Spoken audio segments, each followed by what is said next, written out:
Hey, so this is my first video, and I'm going to show you how to do the Wintersday jumping puzzle. But first, I'm just going to talk about the Wintersday event overall and some other things about the game. And here, you're seeing me do the Walk of Shame to get my armor repaired, because earlier I died when I was trying to get footage, and this happened.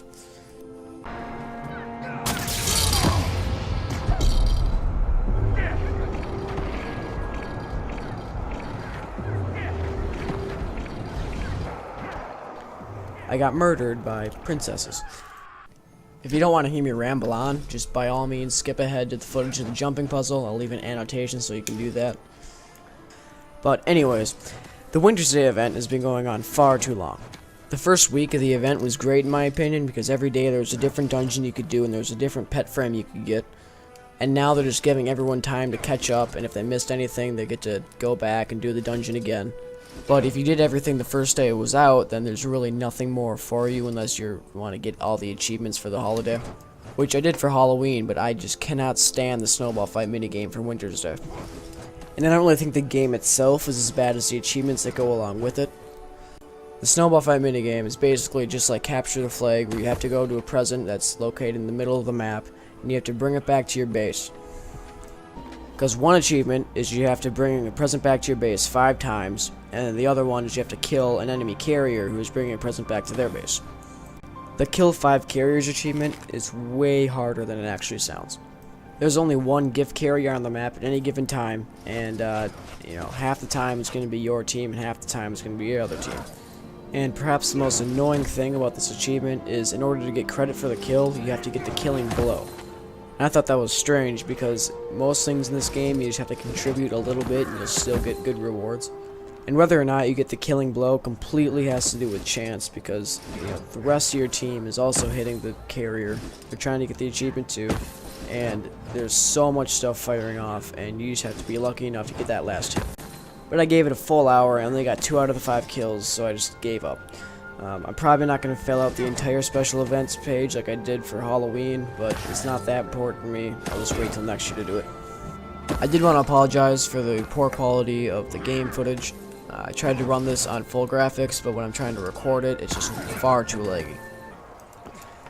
Yeah, as you can see here, it is just a hazard to watch something that skips this much. When I ran this on max graphics, I got all the way through the puzzle on the second try, no problem. And then I saw how laggy it was, so I went back, turned my graphics down, tried again, and for some reason I kept failing at the very beginning every single time, and it took me about a half hour to get all the way through it again. But here's the clips from this.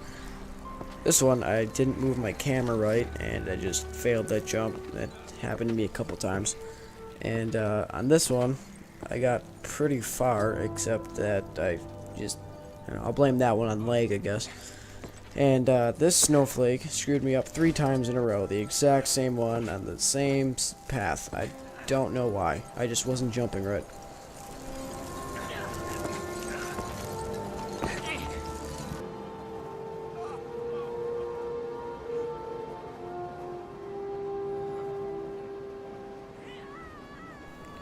But some final comments before we actually get to the jumping puzzle footage finally. This jumping puzzle is nowhere near as hard as the Mad King's Clock Tower from Halloween.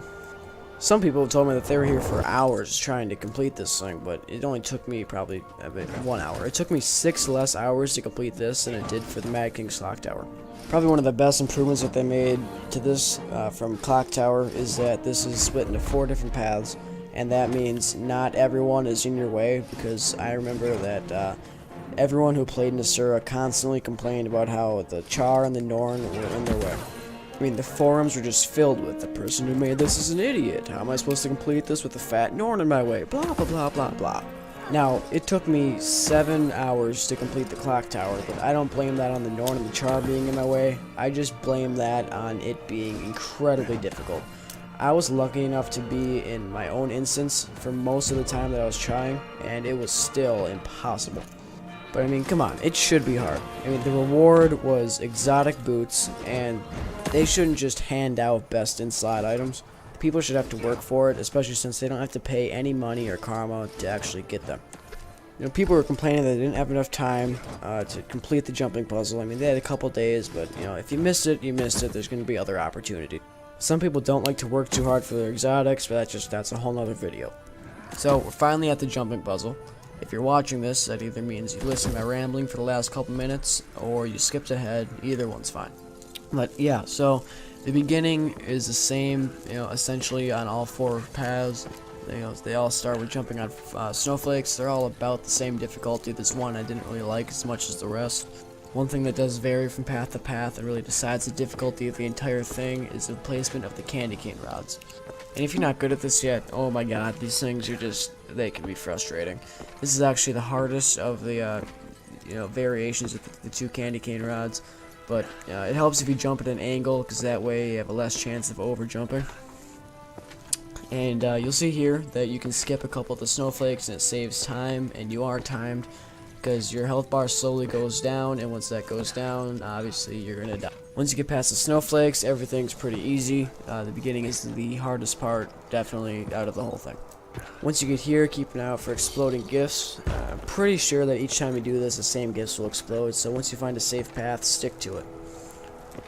And at this point, it's all about not being stupid, because right there you can see that there's a snowman that periodically sends out a gust of wind that'll blow you right off the cliff, and you will die.